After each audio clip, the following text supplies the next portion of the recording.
Good evening. This is Akashvani. I am Valsa Williams with the news at 9.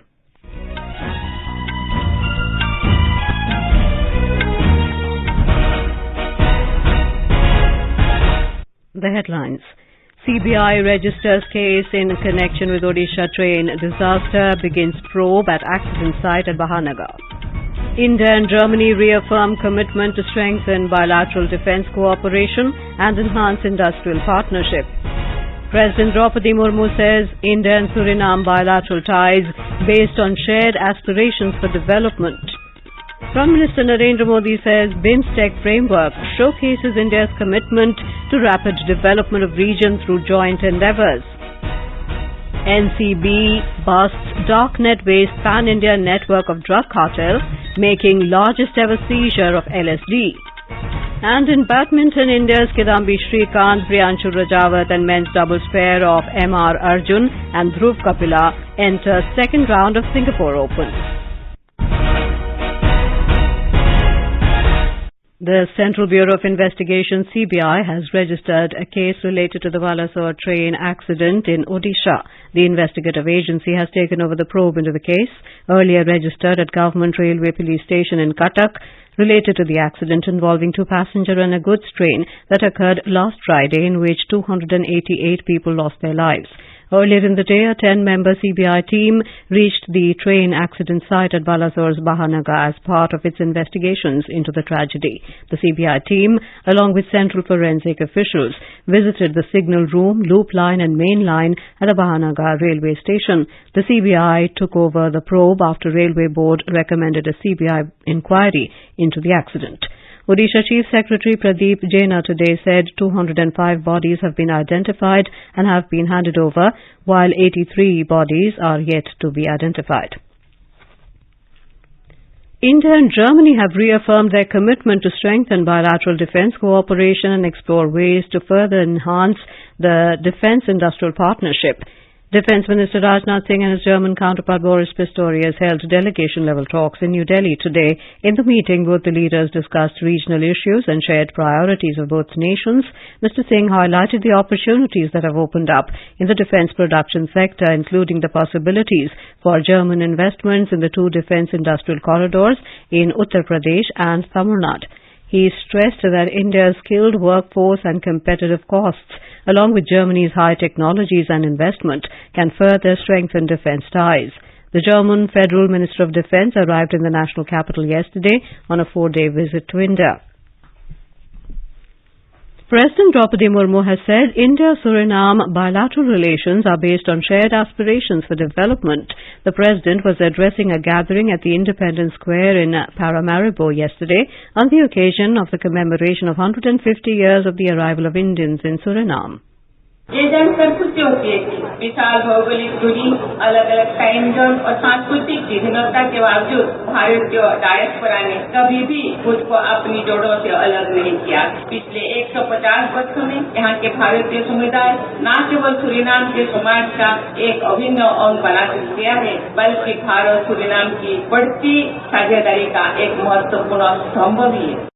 On the concluding day of her 3-day visit to the South American country today, President Murmu visited the Lala Rukh Museum, dedicated to preserving the history and cultural heritage of the Hindustani population in Suriname. Later in the day, a community reception will be hosted by the President for the Indian diaspora in Suriname before proceeding on the second and final leg of her visit to Serbian capital Belgrade. During her visit, President Murmu held delegation-level talks with her Surinamese counterpart, Chandrika Prasad Santokhi. Following the talks, 3 MOUs were signed between India and Suriname. President Murmu was also conferred with the highest civilian honour of Suriname, Grand Order of the Chain of the Yellow Star, by the President of Suriname at a ceremony held at the Presidential Palace. Prime Minister Narendra Modi has said a BIMSTEC framework is India's commitment to create an enabling environment for the rapid development of the region through joint endeavours in a spirit of equality and friendship. Mr. Modi said this in his message on the occasion of the 26th anniversary of the Bay of Bengal Initiative for Multi-Sectoral Technical and Economic Cooperation, BIMSTEC grouping today. Prime Minister Modi said the current efforts to have a maritime cooperation agreement and an agreement to facilitate the movement of motor vehicles across the region reinforces the importance of the Bay of Bengal for our collective security, connectivity and prosperity. On the BIMSTEC anniversary, leaders of the member countries reaffirmed their commitment to strengthen regional cooperation. Road Transport and Highways Minister Nitin Gadkari has announced that the government is embarking on a significant infrastructure development project in Nagaland. In a tweet, the minister informed that the project involves the construction of a 25-kilometre two-lane highway stretching from Chakabama to Zuneboto as part of Package 3. Mr. Gadkari emphasized that this initiative aims to strengthen connectivity with neighbouring states in the northeast region. In a significant step towards enhancing domestic production of pulses, the government has removed the procurement ceilings of 40% for tur, urad and masoor under price support scheme operations for 2023-24. The decision in effect assures the procurement of these pulses from farmers at MSP without ceilings. Coal Minister Prahlad Joshi has assured that even during the coming monsoon season, there will be no shortage of coal. He said India's coal sector is fully prepared to meet the enhanced domestic demand of our fast-growing economy. The minister was addressing a high-level conference on the theme Underground Coal Mining, Way Forward for Sustainable Energy Security in New Delhi today. This is Akashvani giving you the news. For quick news updates round the clock, follow us on our Twitter handle at AIR News Alerts. On the completion of 9 years of NDA government, Akashvani News brings a series of special stories on the initiatives taken by the government. Today, we take a look at Pradhan Mantri Van Dhan Yojana. The scheme is proving to be a boon for tribal population in tribal-dominated states like Chhattisgarh. More from our Raipur correspondent. Prime Minister Narendra Modi launched the Van Dhan Yojana on April 14, 2018 in the tribal-dominated Bijapur district of Chhattisgarh. The objective of this scheme is that the tribal people should not remain mere gatherers of minor forest produce like tamarind, mahua, chironji, but they should learn value addition of these forest produce and become entrepreneurs. Under this scheme, about 140 Van Dhan Kendras have been opened in Chhattisgarh and more than 3,000 across the country. Through these Van Dhan Kendras, the tribal people make value addition to minor forest produce, and as a result, their income has increased by 3 to 4 times. More than 55,000 self-help groups are associated with this work across the country. Besides, the number of beneficiaries of the scheme has increased to more than 9 lakhs. More than 100 retail outlets have also been opened across the country to take the products made by these tribals to the people. Van Dhan Yojana is making invaluable contribution in the social and economic development of the tribal population of the country. Vikalp Shukla, Akashvani News, Raipur. Union Minister Hardeep Singh Puri today said during the last 9 years, under the guidance of Prime Minister Narendra Modi, the country has achieved tremendous development in almost every sector. Mr. Puri was addressing a press conference at BJP headquarters in Jammu today. 2014 में अर्थव्यवस्था में 10वां स्थान था। 2023 में हम 10वें स्थान से लेके 5वें स्थान तक पहुंच गए। इस समय हमारा जीडीपी का साइज है $3.83 ट्रिलियन और 5वें स्थान पे पहुंचने के लिए जो अंग्रेजों ने 190 साल की हुकूमत की भारत पे, हम उनसे आगे निकल गए हैं। Earlier in the day, Union Minister Hardeep Singh Puri and Jammu and Kashmir Lieutenant Governor Manoj Sinha laid the foundation stone of ONGC, National Disaster Mitigation Centre, and Yatri Niwas in Jammu.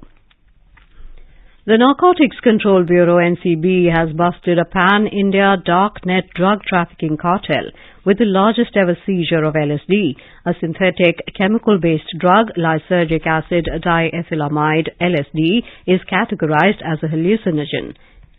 Briefing media in New Delhi, Deputy Director General of NCB Gyaneshwar Singh said it is the biggest ever drug seizure made by the Anti-Drugs Agency in a single operation. He said the case pertains to a pan-India network of the drug cartel where the accused were using cryptocurrency through the darknet. The darknet refers to the deep hidden internet platform that is used for narcotics sale and other illegal activities. Mr. Singh said the agency has arrested 6 people in 2 cases and seized 15,000 blots of LSD drug. Mr. Singh said it is the biggest seizure in the last 2 decades. NCB ने अब तक का सबसे बड़ा scissor करते हुए इन cases में 15,000 से ज्यादा LSD ब्लॉट्स पकड़े हैं। ये एक सिंथेटिक ड्रग है जिसकी कमर्शियल क्वांटिटी 0.1 ग्राम होती है, लगभग 5-6 ब्लॉट्स। तो 15,000 ब्लॉट लगभग 2,500 गुना कमर्शियल क्वांटिटी पकड़ी गई है और भारत में यूथ के बीच ये धीरे धीरे पॉपुलर भी हो रहा है। ये एक चिंता का विषय है। Home Minister Amit Shah has congratulated the NCB team on busting an international narcotics syndicate. In a tweet, Mr. Shah said great coordination between cyber vigilance and human intelligence has made it possible, as the darknet and cryptocurrencies were used to trade these drugs.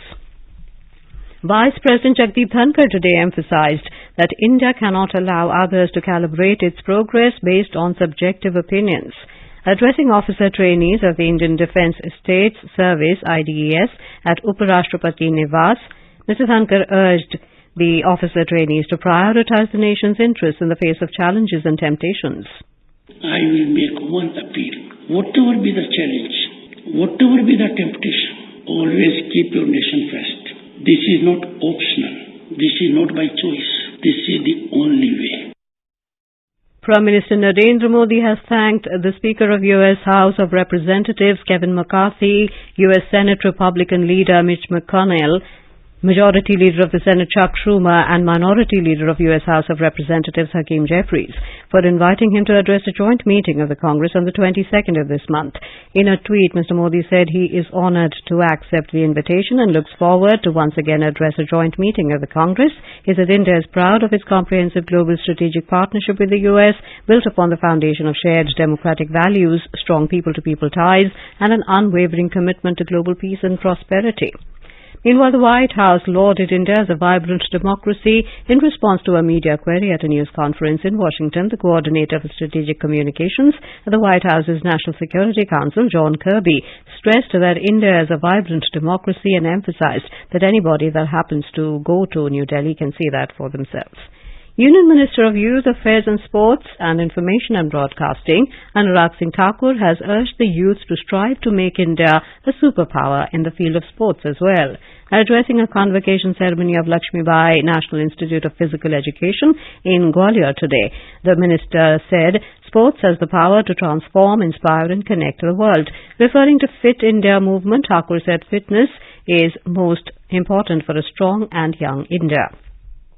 In badminton, India's Kidambi Srikanth, Priyanshu, Rajawat and men's doubles pair of Arjun and Dhruv Kapila entered the second round of the Singapore Open today. In men's singles, Srikanth defeated Kantapon Wangcharoen of Thailand, while Priyanshu Rajawat got better of former world top 10 shuttler Kanta Sunyama of Japan in the opening round. On the other hand, the Indian duo of Arjun and Dhruv beat Francis Lucas Covey and Ronan Laba.